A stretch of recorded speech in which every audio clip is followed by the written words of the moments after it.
6 overdoses since 6 a.m. this morning. Every time I hear a siren, I wonder if it's going to be somebody else that I know.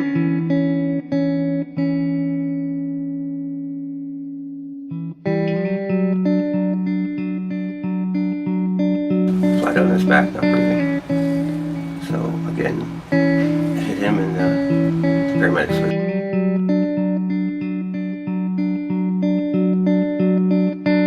I hear people running up in the hall asking for it. Someone's ODing right on the 4th floor. So I had to run down with them, and it was someone by the elevator, and he was just flat out on his back, not breathing.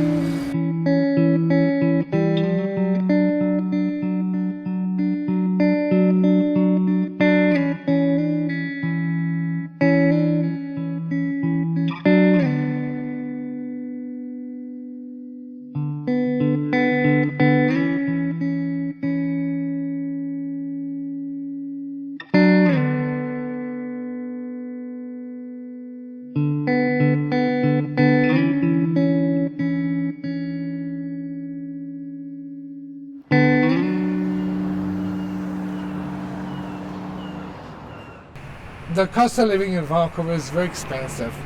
So if you move from a different city, you will look for a place cheap, right? But place cheap have inconvenience. They have drug use, they have bed bugs or rat, whatever, cockroach, but they're very cheap. There's hotel and all that, but the surrounding is not very healthy for you because your surrounding make a big difference, you know? Like, because me, I'm very easy to be unfriends by people, right? I have a big heart, I'm a very sensitive person, and all the people I met so far when I was living in the East Side, because I live in the East Side many years, right? Because that's the only place I can afford, right? Because there was cheap, but the things, the consequence was expensive.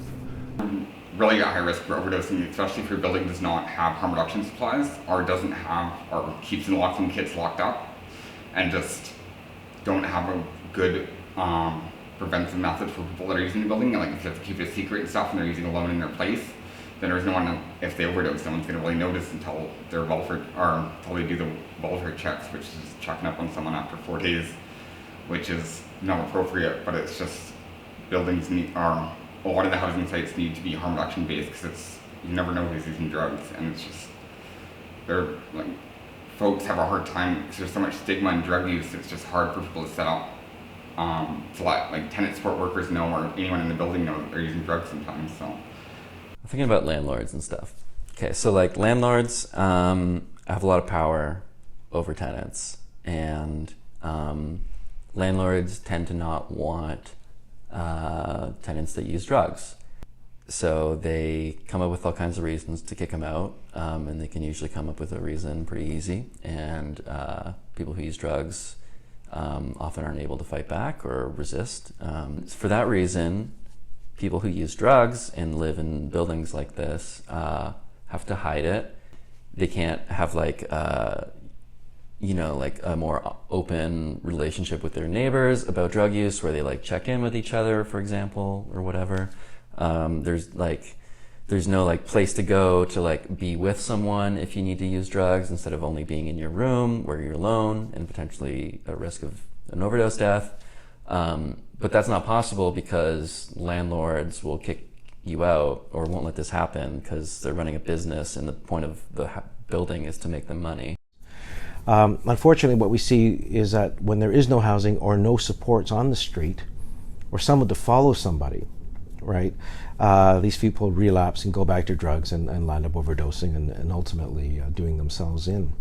So there's been a lot of work with the At Home Project, for example, just saying having assertive care teams out there on the street. They're doing something similar to what they did with the AIDS crisis. Had people actually helping, following people, making sure they get to doctors, just seeing how they're doing is one of the most effective treatments. And so, it's great if they have housing. I mean, there's a lot of investment currently in the province going into modular housing to get it built fast, but having it staffed up is going to be an issue. And this is where, we need to create more spots for people like social workers, create more support for outreach workers and so on and so forth. Currently, I think there aren't enough. And that's been the difficulty.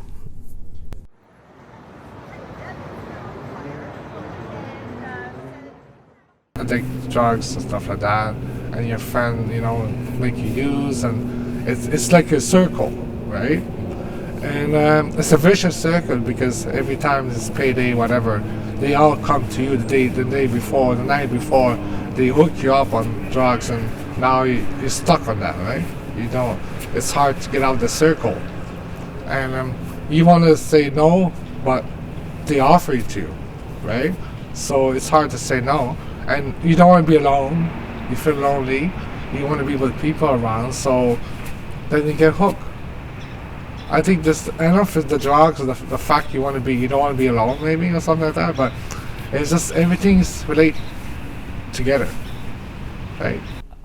My own personal take on it is that there's a lot of trauma involved from people's lives, and we don't have services that really help people work through their trauma.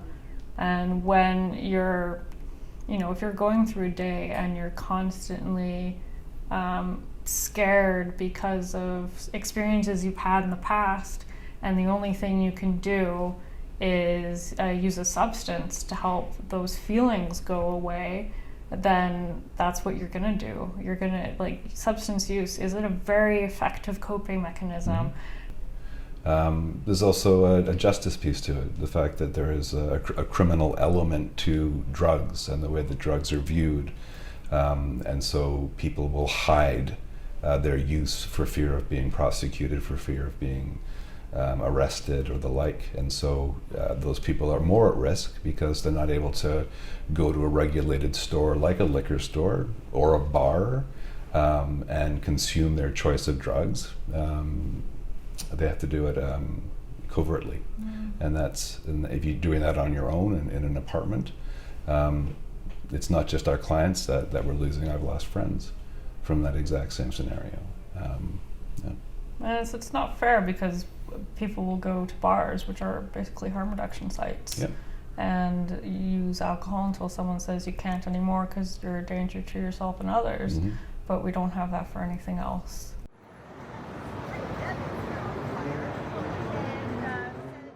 What the opioid crisis means to me is that you're playing Russian roulette every time when someone buys when we buy drugs. It's frustrating because it's just we don't know if this hit will kill us or not, because it's just, we have a toxic supply out there and just the government's not doing anything about it. And especially for stimulant users too, we're being left out, and it's kind of frustrating because it's just we're also dying, but the government doesn't want to see that.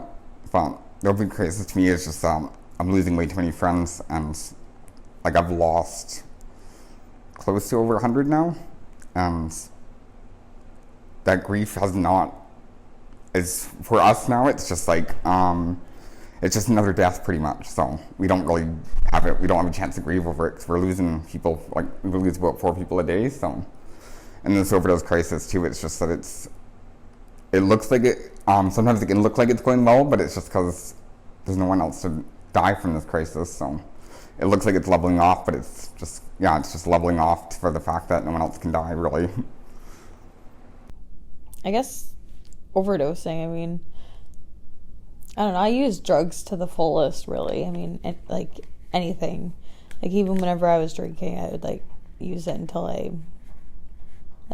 blacked out, or couldn't remember what happened the next day, or drink it till it's all gone, or there was all different kinds of fentanyl. There was purple, which was my favorite, and then there's pink, and then there's white. It tasted really sweet. There was this taste to it that just that almost made you crave it. It tasted like death. And you could take a lot of it and you'd be fine, or you could take a small bit of it and you'd KO, you'd just drop dead. And sometimes people would mix the fentanyl with the heroin, which a lot of people like too, but you never know what you're going to get, because sometimes you get a lot of the fentanyl and not so much heroin, and you'd drop dead. And some people like run and take off, but if you're lucky, some people will stay and try to help you, call the ambulance, which happened to me a lot of the time. Thank God some of my friends stayed and called the ambulance and did CPR, because I've OD'd about 10 times.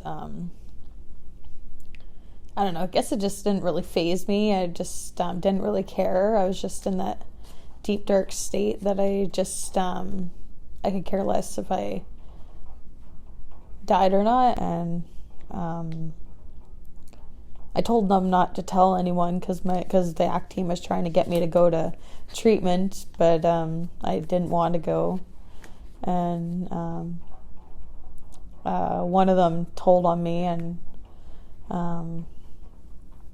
didn't tell me, and I don't know, somehow they just managed to talk me into going, and I was high as a kite whenever I went, but yeah, I guess it was the best thing I ever did, really.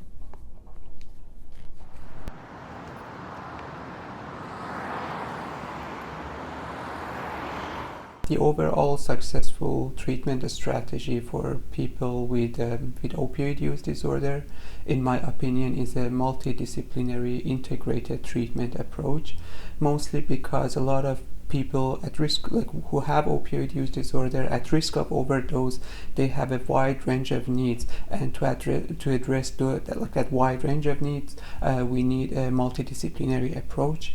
The most evidence-based treatment for opioid use disorder is substitution treatment. Basically, the idea behind that is to provide those individuals with a substance which has opioid agonistic effects similar to the illicit substance use that they're using. The idea is to engage them with the treatment and provide a lot of different interventions and care for them while they're in the treatment. And there are also important other treatment options which, in my opinion, should be included in that multidisciplinary approach. For instance, we have effective psychological treatment for opioid use disorder. We also have social interventions, for instance, providing these individuals with housing, providing these individuals with employment support, and I believe we have to consider all those needs in the treatment picture to have successful treatment outcomes.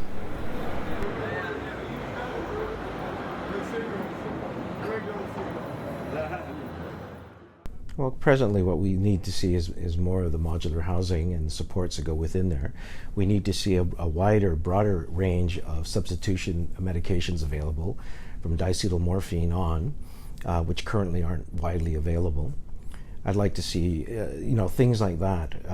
We're starting to see more treatment on demand, which is good, but it's keeping people in treatment is going to be the key, and part of that is housing, stability, getting them out of harm and temptation's way, and at the same time making sure someone's there, so when they relapse or have a bad day, someone's there to watch out for them. That's all it takes. It's no different than you living in your own family.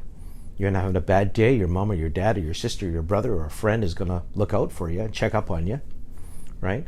And if they see you going for something that's not so good, dollars to donuts, and say, you really think you should be taking that or doing that? That's all they need, right? It's the same deal. Access to doctor, access to medications that work, medications that actually suit them. I have high blood pressure, and I've had to try 3 or 4 different medications till we found the one that brought it down so I can survive, right? Same thing with drug addiction. It's no different. Unfortunately, the range of medications is very limited.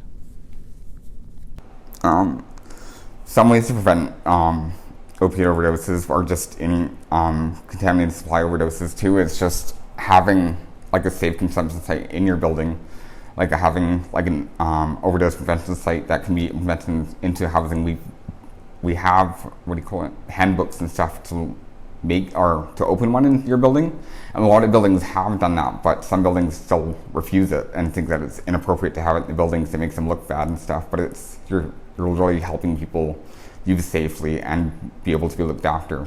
I guess the biggest thing is that in housing, it's so frustrating that you have to build trust with your tenant support worker, but it's even harder to tell them that you're going to go use in your room or something like that. Like, it's so difficult to try and build that relationship because it's like you don't want them to look down on you or gossip about you, and so it's difficult to live in housing situations that don't provide harm reduction or don't have access to harm reduction supplies, or keeping the naloxone kits behind locked cupboards that nobody can access if there's an overdose because you have to go downstairs and get the key and stuff like that. So it's just housing needs to do better, and just like providing harm reduction supplies doesn't mean it's going to bring a bunch of drug users. It's just providing people with safe, clean supplies that they're able to use if they use drugs, but also be able to maybe get a chance to check in with someone when they pick up supplies and stuff. Because I know that happens every time we do outreach, is that someone is like, hey, we can check in with people. So because everything has to be more communicate to people. If people know more they will be careful. Because people sometimes, they don't know what's going on. They're on their own word, right? And that's what those people has to be reached somehow. Or else to get them, to talk to them, approach them in a nice way, to approach them, to say that, to be nice with them, you know. Say, well, I just want to say, I also want to help you to save your life. I just don't want you to die. I want you to be part of the community. I want you to be successful and things to make you feel better, right?